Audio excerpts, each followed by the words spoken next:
इस शरबत को हमेशा ठंडा करके सर्व किया जाता है। बहुत मज़ेदार लगता है, बहुत ही रिफ्रेशिंग है क्योंकि हमने इसमें इलायची और रोज़ वाटर दोनों चीज़ों का इस्तेमाल किया है। बेहतरीन सा मुहर्रम का शरबत तैयार है। आप इसे गर्मियों में भी इंजॉय कर सकते हैं। दूध का बेहतरीन शरबत बनाने के लिए हमने यहाँ पे 1 लीटर दूध लिया है। 1 लीटर दूध को हम बॉईल कर लेंगे।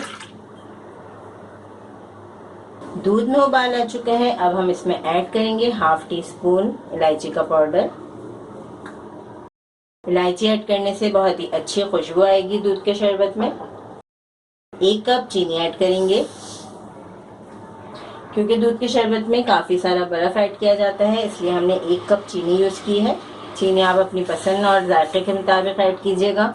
चीनी ऐड करने के बाद दूध को हम पकाएंगे तकरीबन 4 से 5 मिनट।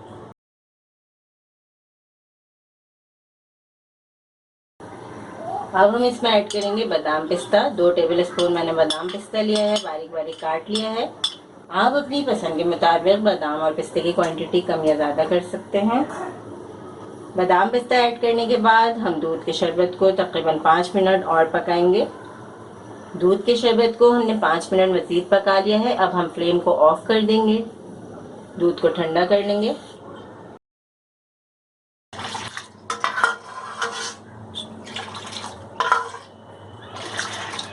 दूध अच्छी तरह ठंडा हो चुका है। हमने 1 घंटे के लिए दूध को फ्रिज में रख दिया था। अब हम इसमें ऐड करेंगे 1 खाने का चम्मच तुखमलंगा, जिसे हमने आधा कप पानी में भिगो कर रखा है। जेली ऐड करेंगे।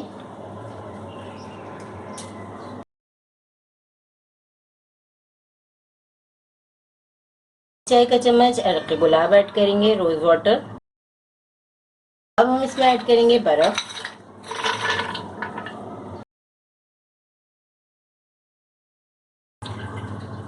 बहुत ही रिफ्रेशिंग सिंपल रेसिपी दूध के शरबत की। इस शरबत को हमने बहुत ही आसान तरीके से तैयार किया है। कोई कस्टर्ड पाउडर, कोई कॉर्नफ्लावर, कुछ भी नहीं यूज़ किया। इस रेसिपी को ज़रूर ट्राई करें क्योंकि हम बनाते हैं ख़ास आपके लिए, हर रेसिपी को आसान अंदाज में। अपना ख्याल रखें और हमें अपनी दुआ में याद रखें। अल्लाह हाफ़िज़।